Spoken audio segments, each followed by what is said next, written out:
নমস্কার, আমি ফাল্গুনী। আজকের জ্ঞানবৃক্ষের অধিবেশনে ধর্মপিপাসুদের একটা বিশেষ প্রশ্নের উত্তর খুঁজতে আলোচনা করব। প্রশ্নটা হলো এইরকম: আমরা সব কর্মই তো ঈশ্বর নির্দিষ্ট, তাই করছি। তাহলে কোন কর্ম বা আচরণ করলে আমাদের পুণ্য সঞ্চয় হবে? এই পুণ্যকর্মের ফল কি জমা থাকে?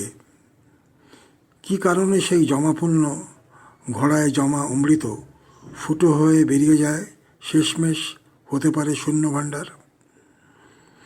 এটা বুঝতে ভগবান শ্রীকৃষ্ণের কথা দিয়ে শুরু করি। আমাদের সংসারে দায়িত্ব পালনে কিছু নির্দিষ্ট কর্ম করতেই হবে। যেহেতু জীবনটা মসৃণ নয়, সব কাজ সরল বা সহজ উপায়ে করা যাবে না, এটা মানুষ ভাবে। কিন্তু এই ভাবনা ভুল। সব কাজের একটা সঠিক পদ্ধতি আছে এবং সেটা জেনে পালন করাই কর্তব্য।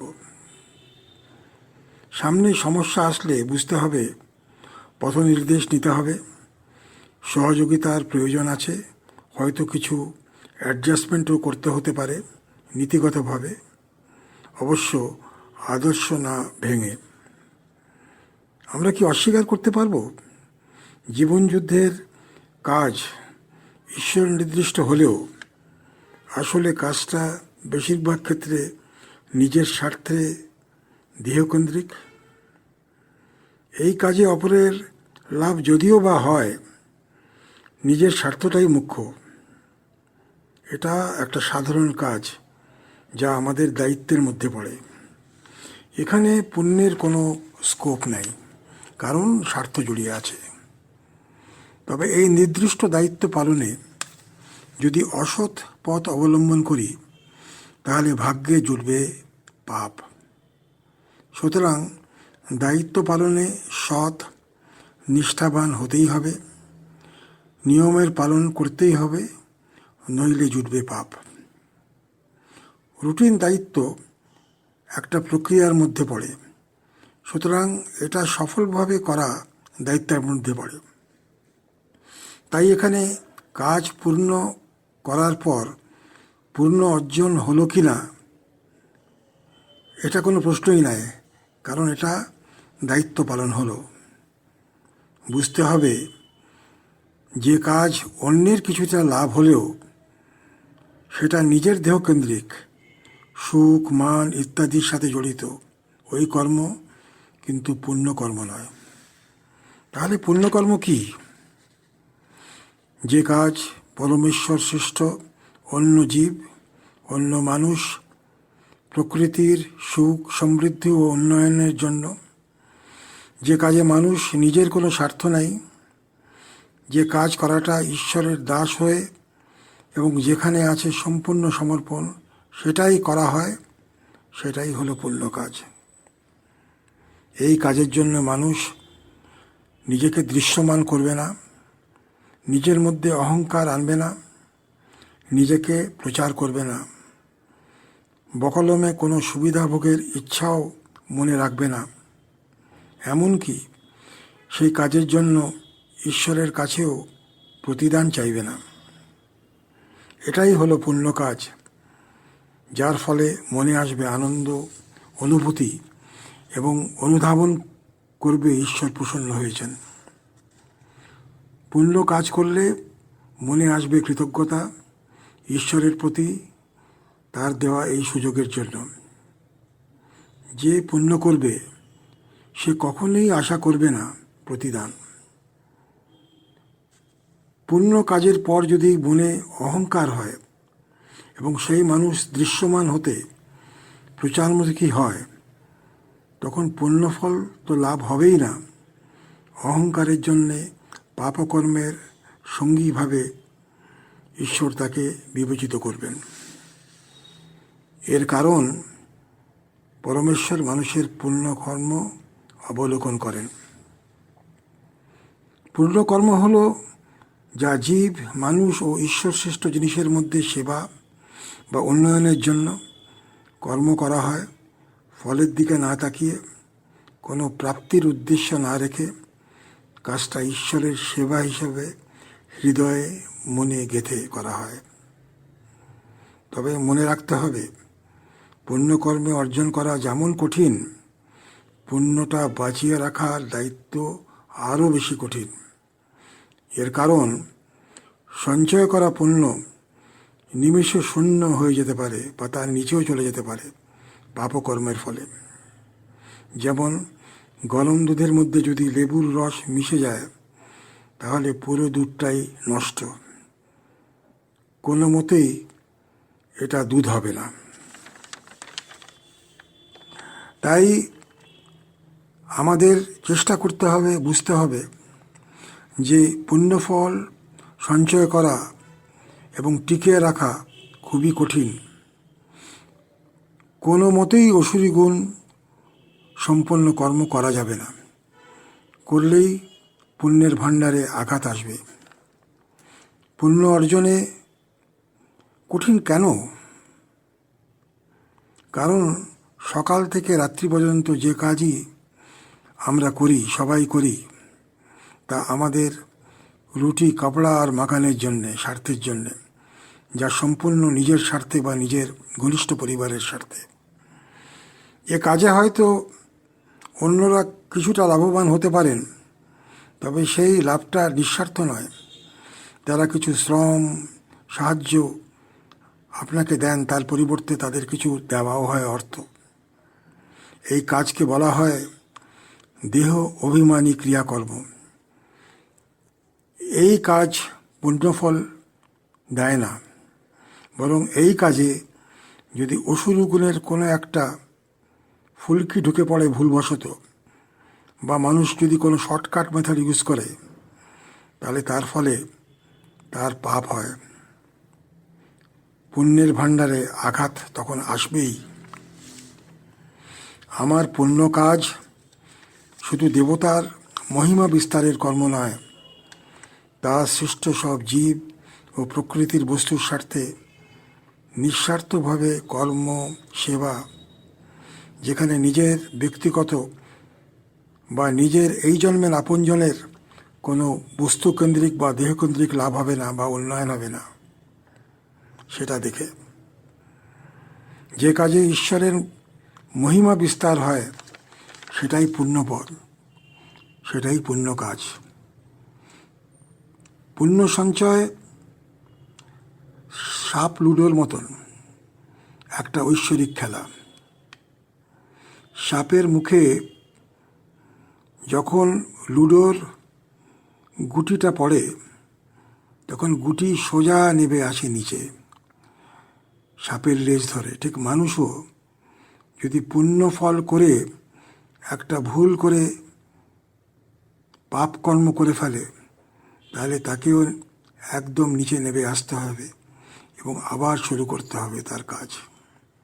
সুতরাং পুণ্য ফল অর্জন করতে গেলে পাপ কর্ম যেন না হয় সেটা দেখতে হবে। তার জন্য প্রয়োজন মাফিক সঠিক অভ্যাস, সংযম, কর্মপদ্ধতিতে নিয়ন্ত্রণ ইত্যাদি করতে হবে। এবার কিভাবে পুণ্যকর্ম করব সে বিষয়ে একটু আলোচনা করা যাক। যে কোনো মানুষ একদম নিঃস্বার্থভাবে অন্তত একটা কাজ দিনে করতে পারে। ঈশ্বর সব মানুষকে এই শক্তি দিয়েছেন, কিন্তু অনেক মানুষ এটা জেনেও ব্যবহার করেন না। সুতরাং পুণ্য করতে গেলে প্রথমে দরকার সংকল্প ও নিজের প্রতি বিশ্বাস। নিজেকে যদি কেউ ইচ্ছে করে অসহায় চিহ্নিত করে, তো সে অন্যের সেবা করবে কিভাবে? তার অ্যাটিটিউড হবে পরিষ্কার। সে মনে দৃঢ়ভাবে ভাববে, আমি পুণ্য কাজ করে দৃশ্যবান হতে চাইব না, প্রচারও চাইব না, অন্যকে দুর্বল দেখিয়ে নিজেকে সবল, অর্থবান বা মহান দেখাবার চেষ্টা করব না। এটা আমি তখনই পারব যদি আমি অন্তরের শক্তি দিয়ে এটাকে গ্রহণ করি। পুণ্য কাজে কোয়ান্টিটি নয়, কোয়ালিটি হি ইম্পর্ট্যান্ট। কোনো পুণ্য কাজই ছোট বা বড় হয় না। পুণ্য কাজে অন্তত একটি জীব, প্রাণী বা বস্তুর উপকার করতেই হবে। এর এই সুযোগের জন্যে ঈশ্বরকে ধন্যবাদ দিতে হবে। আর যার উপকার করে পুণ্য অর্জন করলেন, তার কাছ থেকে কোনো প্রতিদানের ইচ্ছা প্রকাশ করবেন না। এমনকি ঈশ্বরের কাজ করার সময় কোনো কন্ডিশনাল পুজো নয়, শুধু ভক্তির পুজো। করুণা প্রার্থী আত্মাকে ঈশ্বর শক্তিশালী করেন। সুতরাং যে ভক্ত ঈশ্বরের করুণা প্রার্থী, তার জন্যে ভগবান সর্বদা সাথে আছেন। তিনি একমাত্র পুণ্য করেন। ঈশ্বর সেবায় নিজের যদি সুখ শান্তি প্রার্থনা করি, তাহলে শুধু শুভ কর্ম হলো, পুণ্য অর্জন হলো না। ছোট ছোট পুণ্য কাজ সবাই করতে পারে। উদাহরণস্বরূপ, এক ক্ষুধার্তকে খাদ্যদান, এক দরিদ্রকে চিকিৎসা, বিনা পারিশ্রমিকে শিক্ষাদান, কোনো দুস্থকে বস্ত্রদান, এইরকম। ঠিক সেই রকম পশু পাখি ইত্যাদিকেও কিছু খাদ্য দিয়ে পুণ্য করা যায়। সেই রকম বাড়িতে বৃক্ষরোপণ, বাগান, গাছ লাগানো, প্রকৃতিকে যাতে ধ্বংস না করে তার বিরুদ্ধে প্রতিবাদ গড়ে তোলা, এইসব হলো পুণ্য কাজ। এইসব কাজ মানুষ ইচ্ছা করলেই করতে পারে। এই পুণ্য কাজ করার জন্যে যারা সত্যনিষ্ঠ মানুষ, তাদেরকেই সাথে নেবেন। যারা নিজেদের স্বার্থে দান করেন, তারা অ্যাকচুয়ালি পুণ্য করছেন না, তারা পুণ্য করছেন দেখাচ্ছেন। পুণ্য কর্মের জন্যে মহর্ষিদের কিছু অমৃত বাণী আমি জেনেছি, সেগুলো বলছি। যেমন, নিঃস্বার্থ কর্ম করো, কর্তব্যনিষ্ঠা একাগ্রতা প্রয়োজন, কাজেও থাকবে অনুশাসন, সেবার মনোভাব, অন্তরে থাকবে নিজের প্রতি বিশ্বাস যে আমি ঈশ্বরের দাস হয়ে কাজ করছি, ফল দেবেন ঈশ্বর। সেবার কর্মে থাকবে আমিত্ব, এর একটুও আঁচ নয়। অহংকার থাকবে না, সবসময় আমি প্রতিদান চাই না, এরকম মনোভাব থাকবে। সেবা হবে নিষ্কাম। অসৎ উপায়ে উপার্জনের অর্থ দিয়ে পুণ্য কাজ করা যায় না। ক্রোধ, হিংসা ও নিজেকে অন্যের চেয়ে বড় দেখাবার প্রচেষ্টা দেখিয়ে কোনোদিন কোনো পুণ্যকর্ম হয় না। সেবা যখন করবে, তখন মনে রাখবে যে ঈশ্বরের দেওয়া এটি সুযোগ। ঈশ্বর উপর থেকে দেখছেন। অস্থির চিত্তে কামনা বাসনা মনে রেখে, কোনো দুর্বলকে মনে আঘাত দিয়ে, কাউকে ছোট করে পুণ্যকর্ম করা যায় না। তাই দরকার জীব ও মনকে কন্ট্রোল করা, সর্বদা মিষ্ট ভাষী হওয়া। পুণ্যকর্মের সময় যেন কোনো পাপ কর্ম না হয়ে যায়, সেটা খেয়াল রাখতে হবে। প্রকৃতিকে রক্ষা করতেই হবে। পুণ্য কাজ যদি করতে হয়, তাহলে মনে রাখতে হবে যাতে ভুলক্রমেও আমি যেন কোনো অসুরী গুণ সম্পন্ন কাজ না করি। নিজের স্বার্থে যদি কোনো কাজ করেন, যতই অন্য লোকের ভালো হোক, সেটা কাজ হলো, পুণ্য কাজ হলো না।